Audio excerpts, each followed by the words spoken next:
Hi friends, welcome to Neetha's taste line. നമ്മൾ ഇന്ന് ഉണ്ടാക്കാൻ പോകുന്നത് സിമ്പിളായിട്ടൊരു മോരുകറി. സിമ്പിളായിട്ടൊരു മോരുകറി എന്ന് പറഞ്ഞിട്ടുണ്ടെങ്കിൽ ഏറ്റവും ഈസി ആയിട്ട് ഇപ്പോൾ ഒരു ഒഴിച്ചേറി ആയിട്ടാണ് ഞാൻ ചെയ്യാൻ പോകുന്നത്.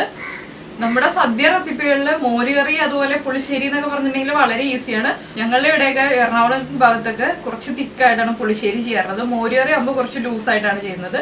പിന്നെ ചെറിയ ഡിഫറൻസ് ഉണ്ട് കേട്ടോ പുളിശ്ശേരി മോരുകറി. നമ്മളതിപ്പോൾ നമ്മുടെ പുളിശ്ശേരി റെസിപ്പി കണ്ടിട്ടുള്ള ആളുകൾക്ക് അറിയാൻ പറ്റും ഇത് രണ്ടും തമ്മിലുള്ള ഡിഫറൻസ് എന്തൊക്കെയാണെന്ന്. അപ്പോൾ നമ്മൾ ഇന്ന് ഉണ്ടാക്കാൻ പോകുന്നത് കുമ്പളങ്ങ മോരുകറിയാണ്. ഇതിലിപ്പോൾ വെള്ളരിക്ക ഇട്ടിട്ട് ചെയ്യാം, പക്ഷേ ടേസ്റ്റ് കൂടുതൽ കുമ്പളങ്ങ ഇട്ടിട്ട് മോരുകറി ഉണ്ടാക്കുമ്പോഴാണ്.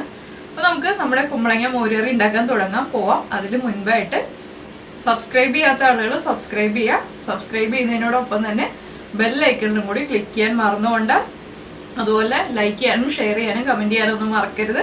നമുക്ക് കുമ്പളങ്ങ മോരുകറി ഉണ്ടാക്കാം.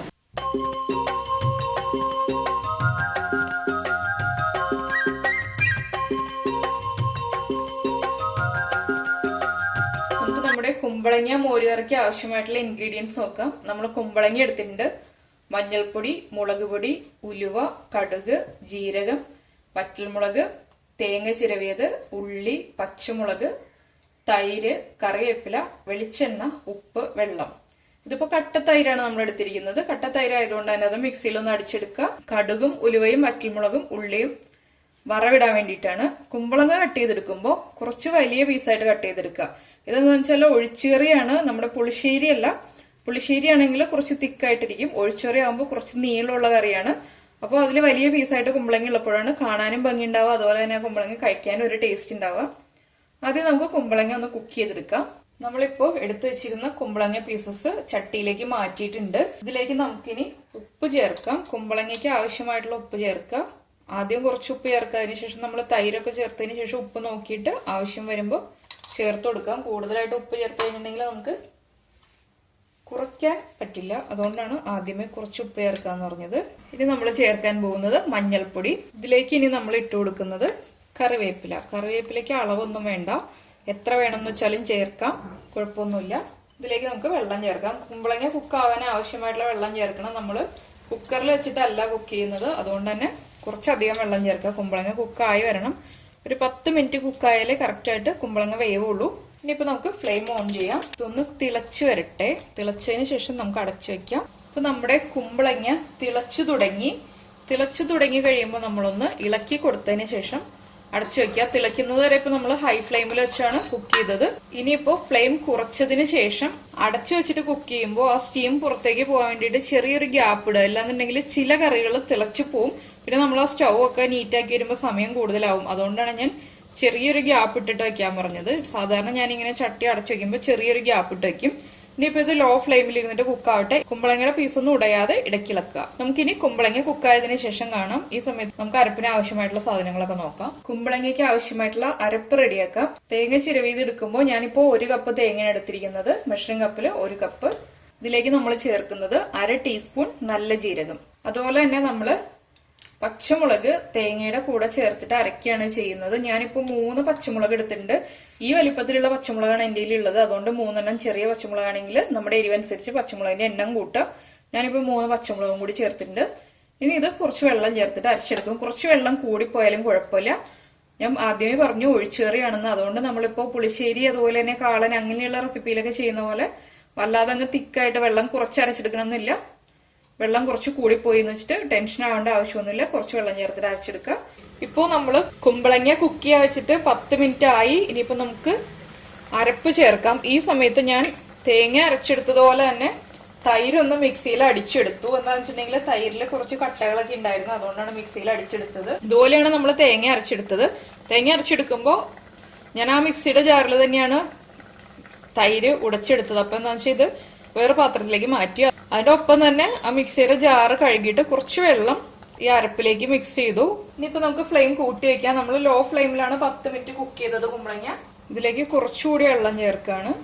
ഇനിയിപ്പോ നമുക്ക് ഈ അരപ്പൊന്ന് മിക്സ് ചെയ്യാം. അരപ്പ് മിക്സ് ചെയ്തതിന് ശേഷം 2 മിനിറ്റ് വീണ്ടും അടച്ചു വെച്ചിട്ട് തന്നെ കുക്ക് ചെയ്യണം. തേങ്ങയുടെ ആ ഒരു പച്ച ടേസ്റ്റ്, അതുപോലെ തന്നെ പച്ചമുളകും എല്ലാം നമ്മൾ അരച്ചതല്ലേ, അതൊന്ന് കുക്കായി വരാൻ വേണ്ടിയിട്ടാണ്.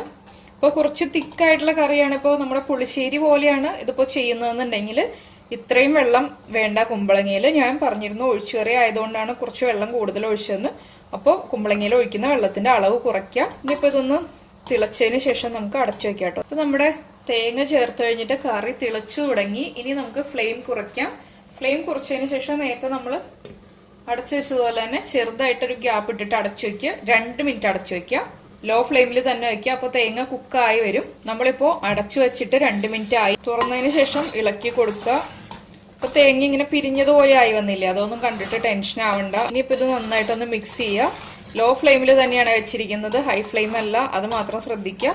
ഇനിയിപ്പോ നമുക്ക് ഇതിലേക്ക് തൈര് ചേർക്കാം. ഇപ്പൊ നമ്മുടെ കറിക്ക് കാണാൻ വളരെ ഭംഗിയൊന്നുമില്ല. എന്താന്ന് വെച്ചിട്ടുണ്ടെങ്കിൽ മഞ്ഞ കളർ കുറവാണ്. മഞ്ഞ കളർ പിന്നീടേ വരുള്ളൂ. ഇതിപ്പോ നമ്മളെ കയ്യിലുള്ള തൈരിന്റെ പുളി അനുസരിച്ച് ആഡ് ചെയ്യാം കേട്ടോ. ഞാൻ പറയുന്ന അളവ് തന്നെ ആവണമെന്നില്ല. എന്താന്ന് വെച്ചിട്ടുണ്ടെങ്കിൽ നമുക്ക് ഓരോരുത്തർക്കും അവൈലബിൾ ആകുന്ന തൈരിന്റെ പുളി അനുസരിച്ചിട്ടാണ് നമ്മൾ തൈരിന്റെ അളവ് തീരുമാനിക്കുന്നത്. തൈര് ചേർത്തതിന് ശേഷം ഇത് മൺചട്ടി ആയതുകൊണ്ട് ഞാൻ ഇനി കൂടുതൽ സമയം വെച്ചിട്ട് തിളപ്പിക്കില്ല. ആ ചട്ടിയുടെ ചൂടിലിരുന്നിട്ട് തന്നെ തൈര് കുക്ക് ആയിക്കോളും. ഇല്ലാന്നുണ്ടെങ്കിൽ നമ്മളിപ്പോ വേറെ പാത്രങ്ങളിലാണ് കുക്ക് ചെയ്യുന്നതെന്നുണ്ടെങ്കിൽ ചെറിയ ചെറിയ ബബിൾസ് ഉണ്ടല്ലോ, ചെറിയ ബബിൾസ് ഒന്ന് വന്ന് തുടങ്ങുന്നത് വരെ ലോ ഫ്ലെയിമിൽ വെച്ചിട്ട് കുക്ക് ചെയ്യുക. ഇതിപ്പോ അധിക സമയം ഞാൻ അതുപോലെ തിളപ്പിച്ചെടുക്കുന്നില്ല. എന്താണെന്ന് വെച്ചാൽ വീണ്ടും നമ്മൾ ഫ്ലെയിം ഓഫ് ചെയ്ത് കഴിയുമ്പോഴും ആ തിള ഇങ്ങനെ വന്നുകൊണ്ടേയിരിക്കും. അപ്പോൾ നമ്മൾ ഉദ്ദേശിക്കുന്ന കൺസിസ്റ്റൻസി ആവില്ല, കറിക്ക് കുറച്ചുകൂടി തിക്കായി പോവും. അതനുസരിച്ച് വേണം നമ്മൾ ഫ്ലെയിം ഓഫ് ചെയ്യാൻ. ഈ സമയത്ത് ഉപ്പ് നോക്കുക. ഉപ്പ് കുറവാണെങ്കിൽ ഉപ്പ് ചേർത്ത് കൊടുക്കുക. ഞാനൊന്ന് ഉപ്പ് നോക്കട്ടെ. ഉപ്പ് വളരെ കുറവാണ്, നമുക്ക് ഉപ്പ് ചേർത്ത് കൊടുക്കാം. ഒന്ന് ചൂടായി തുടങ്ങണം കേട്ടോ. തൈര് ചേർത്തിട്ട് ഉടനെ തന്നെ ഓഫ് ചെയ്യരുത്. ഒന്ന് ചൂടായി തുടങ്ങുമ്പോൾ ഇതാ കണ്ടോ ബബിൾസ് വന്ന് തുടങ്ങി. നമുക്ക് ഫ്ലെയിം ഓഫ് ചെയ്യാം. നമ്മള് വറവിടാൻ വേണ്ടിയിട്ട് ഒരു ചട്ടി ചൂടാക്കിയിട്ട് ചട്ടിയിലേക്ക് ഞാൻ വെളിച്ചെണ്ണ ഒഴിച്ചു. വെളിച്ചെണ്ണ ഒന്ന് ചൂടായി വരട്ടെ. ചട്ടി നല്ല ചൂടാണ്. അപ്പൊ എന്താന്ന് വെച്ചാല് വലിയ ബർണറിൽ വെച്ചിട്ട് നമ്മള് വറവ് റെഡിയാക്കുകയാണെങ്കിൽ ചട്ടി ഇരുമ്പിന്റെ ചട്ടി ആയതുകൊണ്ട് വേഗം ചൂടാവും. അതുപോലെ തന്നെ ചൂട് കൂടുതൽ സമയം നിൽക്കുകയും ചെയ്യും. അപ്പോൾ നമ്മുടെ കടുകിട്ട് പൊട്ടി ബാക്കിയുള്ള കാര്യങ്ങളൊക്കെ റെഡിയായി വരുമ്പോൾ കടുക് കരിഞ്ഞു പോവും. അതുകൊണ്ട് ഞാനിപ്പോൾ ലോ ഫ്ലെയിമിൽ വെച്ചിരിക്കുകയാണ്. അതുകൊണ്ടാണ് എണ്ണ ചൂടാവാൻ സമയം എടുക്കുന്നത്. എണ്ണ ചൂടായി വരുമ്പോൾ നമുക്ക് കടുക് ഇട്ട് കൊടുക്കാം. അപ്പൊ നമ്മുടെ എണ്ണ നന്നായി ചൂടായി. ഇതിലേക്ക് നമ്മൾ ചേർക്കാൻ പോകുന്നത് കടുകാണ്. കടുക് ചേർക്കുമ്പോൾ കുറച്ച് കൂടുതൽ ചേർക്കുക. നമ്മുടെ കറി കാണാൻ ഭംഗി ഉണ്ടാവാൻ വേണ്ടിയിട്ടാണ് നമ്മൾ കുറച്ച് കൂടുതലായിട്ട് കടുക് ചേർക്കുന്നത്. കടുക് പൊട്ടിത്തുടങ്ങി. ഞാൻ ഫ്ലെയിം കുറച്ചു. എന്താണെന്ന് വെച്ചാൽ കടുക് വേഗം തന്നെ കരിഞ്ഞു പോവും. ഇനിയിപ്പോൾ ഇതിലേക്ക് നമ്മൾ ചേർക്കുന്നത് ഉലുവ. ഉലുവ ചേർത്താലേ നമ്മുടെ മോര് കറിയിൽ ടേസ്റ്റ് ഉണ്ടാവുള്ളൂ. ഇല്ലാന്നുണ്ടെങ്കിൽ മോര് കറിക്ക് ടേസ്റ്റ് ഉണ്ടാവില്ല. നമ്മൾ ഉലുവ അരച്ചിട്ടൊന്നുമല്ല ചേർക്കുന്നത്. ചില സ്ഥലങ്ങളിൽ ഉലുവ അരച്ച് ചേർക്കാറുണ്ട്. ഞാനിവിടെ ഇങ്ങനെ മുഴുവനായിട്ടുള്ള ഉലുവ തന്നെയാണ് ചേർക്കാറുള്ളത്. ഉലുവയുടെ കളർ ഒന്ന് ചെറുതായി മാറി തുടങ്ങുമ്പോൾ കട്ട് ചെയ്ത് വെച്ചിരിക്കുന്ന ഉള്ളി ചേർക്കുക. ഇതിപ്പോ ഒരു 5 ഉള്ളി എടുത്തിട്ടുണ്ട്. അതിന്റെ ഉള്ളിയുടെ എണ്ണൊക്കെ നമുക്ക് തീരുമാനിക്കാം കേട്ടോ, ഇപ്പൊ എത്ര എണ്ണം വേണമെന്നുണ്ടെങ്കിലും. അപ്പൊ ഞാനിപ്പോ ഒരു ഏകദേശം കണക്ക് കിട്ടാൻ വേണ്ടിയിട്ട് കറക്റ്റ് ഒരു എണ്ണ അറിയാൻ വേണ്ടിയിട്ട് 5 എണ്ണം എന്ന് പറഞ്ഞേ ഉള്ളൂ. ഉള്ളി ഏത് കറിയിൽ ചേർത്താലും ടേസ്റ്റ് കൂടുതലാണ്. പിന്നെ ചില കറികളിലെ ഉള്ളി നമ്മൾ കൂടുതലായിട്ട് ചേർക്കാറുണ്ട്. ഇനിയിപ്പോ നമുക്ക് ഹൈ ഫ്ലെയിമിൽ വെച്ചിട്ട് തന്നെ ഉള്ളി ഒന്ന് കളർ ചേഞ്ച് ആയി വരുന്നത് വരെ ഒന്ന് സോട്ട് ചെയ്തെടുക്കാം. ഉള്ളി ഒന്ന് കളർ ചേഞ്ച് ആയി തുടങ്ങുമ്പോൾ നമുക്ക് നമ്മൾ എടുത്തു വെച്ചിരിക്കുന്ന വറ്റൽമുളക് ചേർക്കാം. വറ്റൽമുളക് കട്ട് ചെയ്തിട്ടാണ് നമ്മൾ ചേർക്കുന്നത്. അതുപോലെ തന്നെ നമ്മുടെ ബാക്കിയിരിക്കുന്ന കറിവേപ്പില. വറ്റൽമുളകും കറിവേപ്പിലയും ഒന്ന് കുക്കായി വരണം. പക്ഷെ വറ്റൽമുളകിന്റെ കളർ അങ്ങോട്ട് വല്ലാതെ മാറി പോവണ്ട. വറ്റൽമുളകിന്റെ കളർ മാറിയിട്ടുണ്ടെങ്കിൽ ആ ഒരു ബ്ലാക്ക് ഷെയ്ഡ് വന്നിട്ടുണ്ടെങ്കിൽ കാണാൻ ഒട്ടും ഭംഗി ഉണ്ടാവില്ല. അപ്പൊ നമ്മൾ ഹൈ ഫ്ലെയിമിൽ തന്നെയാണ് വെച്ചിരിക്കുന്നത്, അത് ശ്രദ്ധിക്കുക. കടുക് ചേർത്ത് കഴിഞ്ഞ് കടുക് പൊട്ടി തുടങ്ങിയപ്പോൾ ഫ്ലെയിം ഒന്ന് കുറച്ചു. ഇനിയിപ്പോ നമുക്ക് ഫ്ലെയിം ഓഫ് ചെയ്യാം. എന്താണെന്ന് വെച്ചിട്ടുണ്ടെങ്കിൽ നമ്മുടെ ചട്ടിയുടെ ചൂടിലിരുന്നിട്ട് ഇനിയിപ്പോ ഇതൊന്നും കൂടി കുക്ക് ആയിക്കോളും. ഫ്ലെയിം ഓഫ് ചെയ്തതിന് ശേഷം ഇനി നമ്മൾ ചേർക്കാൻ പോകുന്നത് കുറച്ച്, ഇപ്പൊ നമ്മൾ ഫ്ലെയിം ഓഫ് ചെയ്തു. ഫ്ലെയിം ഓഫ് ചെയ്തതിന് ശേഷം ഞാൻ കുറച്ച് മഞ്ഞൾപ്പൊടി ചേർത്തു. എന്താണെന്ന് വെച്ചാൽ എണ്ണയുടെ ചൂട് കൂടുതലായതുകൊണ്ട് ഞാൻ വേഗം തന്നെ മഞ്ഞൾപ്പൊടി ചേർക്കാണ് ചെയ്തത്. ഇനിയിപ്പോ നമുക്ക് കുറച്ച് മുളക് പൊടിയും ചേർക്കാം. ഒരു 3 പിഞ്ച് മഞ്ഞൾപ്പൊടിയെ ചേർത്തുള്ളൂ. ഫ്ലെയിം ഓഫ് ചെയ്തിട്ടാണ് ചേർത്തത്. മുളക് പൊടി 1/4 ടീസ്പൂൺ ചേർത്തിട്ടുണ്ട്. ഇതൊന്ന് ഇളക്കി കൊടുക്കുക. ഇനിയിപ്പോ നമുക്കിത് കറിയിലേക്ക് ഒഴിക്കാം. അപ്പൊ നമ്മള് കറിയിലേക്ക് വറവ് ചേർത്തു. ഞാനിപ്പോ അത് ഒഴിക്കുന്നത് കാണിക്കായിരുന്നു. എന്താണെന്ന് വെച്ചിട്ടുണ്ടെങ്കിൽ ഞാൻ ചട്ടിയൊക്കെ എടുത്ത് കമിഴ്ത്തിയൊക്കെ വരുമ്പോ ക്യാമറ അങ്ങോട്ടും ഇങ്ങോട്ടൊക്കെ നീക്കി വെക്കേണ്ടി വരും. എന്താണെന്ന് വെച്ചിട്ടുണ്ടെങ്കിൽ അല്ലെങ്കിൽ ക്യാമറയുടെ ഉള്ളിലേക്ക് എണ്ണയും എല്ലാം കൂടി വീഴും. അപ്പൊ കണ്ടോ കറക്റ്റ് നല്ല ഭംഗിയുള്ള കളറായില്ലേ. ഇതാണ് ഞാൻ ആദ്യമേ പറഞ്ഞത്, കാണാൻ അധികം ഭംഗി തോന്നുന്നില്ല എന്നുണ്ടെങ്കിലും ടെൻഷനൊന്നും ആവേണ്ട ആവശ്യമില്ല. നമ്മൾ കറി റെഡിയാക്കി ഫൈനലായി വരുമ്പോൾ കാണാൻ ഭംഗിയുള്ള കളറായി വരും. കണ്ടോ, നല്ല ഭംഗിയുള്ള കളറായി.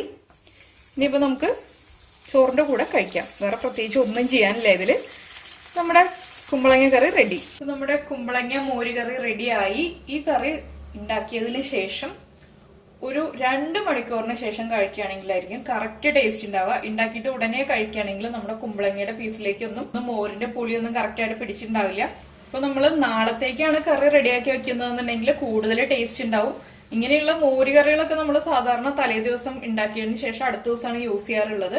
അപ്പൊ അങ്ങനെ ടൈം ഉണ്ടെന്നുണ്ടെങ്കിൽ അങ്ങനെ റെഡിയാക്കി എടുക്കുക. ഇല്ലാന്നുണ്ടെങ്കിൽ ഉണ്ടാക്കിയിട്ട് ഉടനെ തന്നെ യൂസ് ചെയ്യാതിരിക്കുക. അപ്പോൾ എല്ലാവരും കുമ്പളങ്ങ കറി ഉണ്ടാക്കി കഴിക്കുക. ഉണ്ടാക്കുമ്പോൾ ഞാൻ പറഞ്ഞ കാര്യങ്ങൾ ശ്രദ്ധിക്കുക. അതുപോലെ തന്നെ നമ്മുടെ പുളിശ്ശേരി റെസിപ്പി കാണാത്ത ആളുകളോ പുളിശ്ശേരിയുടെ റെസിപ്പി കാണുക. പുളിശ്ശേരിയുടെ റെസിപ്പി എന്ന് പറഞ്ഞിട്ടുണ്ടെങ്കിൽ ഇതിൽ നിന്ന് കുറച്ച് വ്യത്യാസമുണ്ട്. അതപ്പോ കണ്ടാലേ മനസ്സിലാവുള്ളൂ. അപ്പൊ പുളിശ്ശേരി കാണാത്ത ആളുകൾ എല്ലാവരും പുളിശ്ശേരിയാണ്. പുളിശ്ശേരി ഉണ്ടാക്കി കഴിക്കുക. കുമ്പളങ്ങ മോരുകറി ഉണ്ടാക്കി കഴിക്കുക. ഇതിന്റെ കൂടെ ഇപ്പോൾ ഒരു മെഴുക്കുവരട്ടി ഉണ്ട്, അല്ലാന്നുണ്ടെങ്കിൽ ഒരു തോരനും ഉണ്ടെങ്കിൽ നമുക്ക് നല്ല സുഖമായിട്ട് ഊണ് കഴിക്കാം. അപ്പോൾ എല്ലാവരും ഉണ്ടാക്കി കഴിച്ചതിന് ശേഷം ഫീഡ്ബാക്ക് അറിയിക്കുക.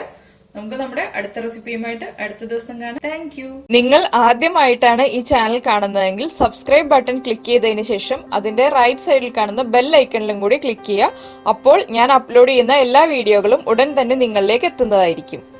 നമ്മുടെ ചാനലിൽ പ്ലേലിസ്റ്റ് എന്ന് പറഞ്ഞ ഓപ്ഷൻ സെലക്ട് ചെയ്തതിന് ശേഷം നമ്മൾ അതിൽ ഓണം സദ്യ റെസിപ്പീസ് എന്ന് പറഞ്ഞ പ്ലേലിസ്റ്റ് ക്രിയേറ്റ് ചെയ്തിട്ടുണ്ട്. അതിൽ നോക്കുകയാണെങ്കിൽ നമ്മൾ ഇതുവരെ ചെയ്തിട്ടുള്ള എല്ലാ സദ്യ റെസിപ്പീസിൻ്റെയും വീഡിയോ ഉണ്ട്.